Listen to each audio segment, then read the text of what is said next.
I'm at a two-family foreclosure auction, but I'm gonna run comps as a single family, and I'm gonna tell you why here in this video now. As always, guys, we're Two Guys Take on Real Estate. We bought hundreds of properties at foreclosure auction. We've made so many mistakes. We try to teach you from all of our mistakes, and we just want you to share this as much as possible with you guys so you don't make the same stupid mistakes that we've made over the years. So grab a paper and pen, because I'm gonna go over some tidbits that you're probably gonna wanna take some notes on. We have a property here that has 2 electric meters. You pull up the assessor's card. So this is where you can go on the GIS map. And it's one of the tools that we use for our due diligence. So I'd highly recommend GIS. Most of these are online. This is where you can actually see the land. So you get to see all the plot. You get to see where what the frontage is, the setback, often the acreage, and then often they also have the link, like a hyperlink, to the property card. And the property card is going to tell you a lot of information. It can tell you information about the zoning. It can tell you the information about the bedrooms in the house, possibly the heating systems, what type of heat it actually uses. Oil, like for instance, this is oil. You can get a lot of information on that. And the other thing is that, I'll tell you how it's a 2-family, multifamily, 1-family, maybe just a commercial property. But you need to be careful because you can't always trust that. And so I'm going to talk about it here. So for instance, this right here on the assessor's card or the property card, it says this is a 2-family house. And I just want to kind of share this because we've come up against this a lot, especially in other towns such as Springfield, is that we go and we see this great property. Oh my God, it's got 3 floors. We even find out that it has, 2 means of egress for both the units, which is awesome. It looks like it meets all the code requirements, all that stuff. It says on the tax assessor, this is 3-family. And heck, it's been taxed as a 3-family probably for 20, 30 years. And then we close on the property, all right? And it turns out is basically it's an illegal unit, even though it meets all the code, egress, all that kind of situations.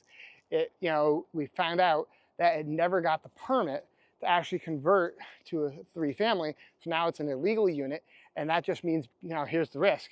We could be liable for 93A issue and triple damages and attorney's fees. So what does that mean?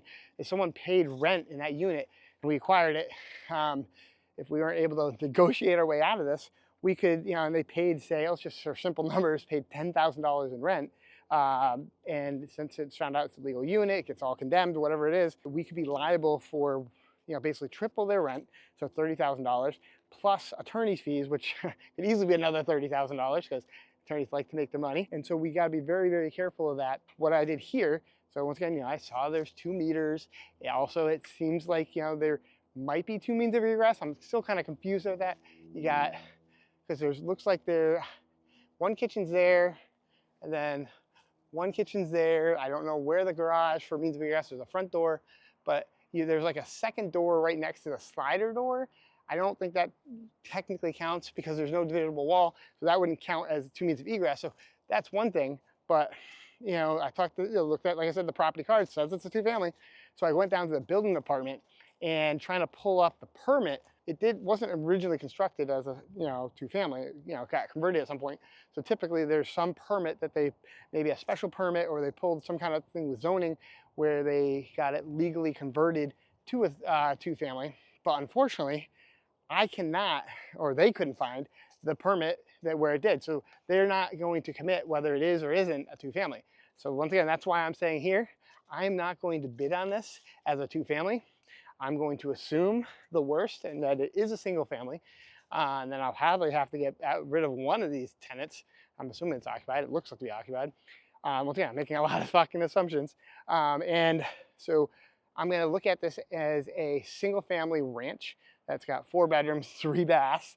And that's how I'm going to base the number on, because it's way too risky, especially when you're at these foreclosure auctions and you don't get access inside. Once again, this is as is, where is. It could be highly, risky to assume that it's a 2-family, and then I'm looking at comps for 2-family. I'm looking at that, and so I'm saying, oh, this is worth $600,000 or whatever it might be.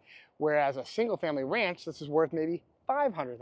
It's like $100,000 difference, and that would really suck to swing $100 grand when I, go to actually close on this. If you're looking at a foreclosure auction like I am here, or even if you're looking at a property that's on the MLS. So once again, often agents do not, and I'm telling you this, we bought tons of REOs and we bought tons of property on the market, and the agents are just going off the tax assessor card. They're not necessarily taking the time and doing their due diligence to check with the building department, or they're just assuming what their seller is telling them is correct, but no one's actually verified it, and maybe no one, got in trouble. But then, we buy it, and then we're getting the ones that are found out that this was legally only a single family, or the 3-family was a 2-family, whatever it might be. Really recommend take time to do your due diligence, and if you can't find that information, it's better to err on the side of caution.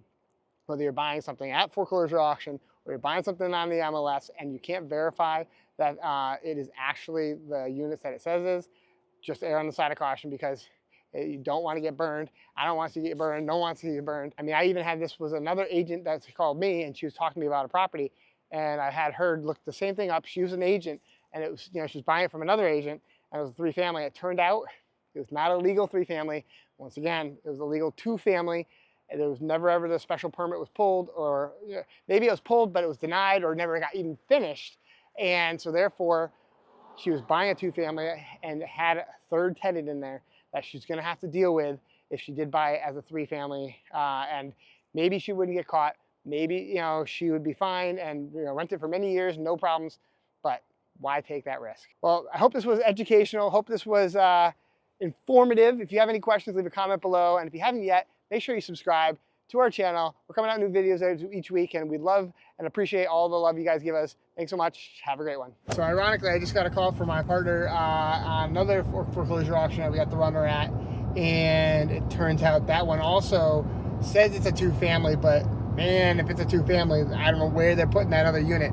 So this is on the assessor's card again. So I'm kind of just pointing out that you got to be very cautious about trusting these assessor cards, because you never know. But once again, our big thing is, it's much more, it's more important to be, miss an auction or not get a property, and instead of getting a headache. So just be cautious.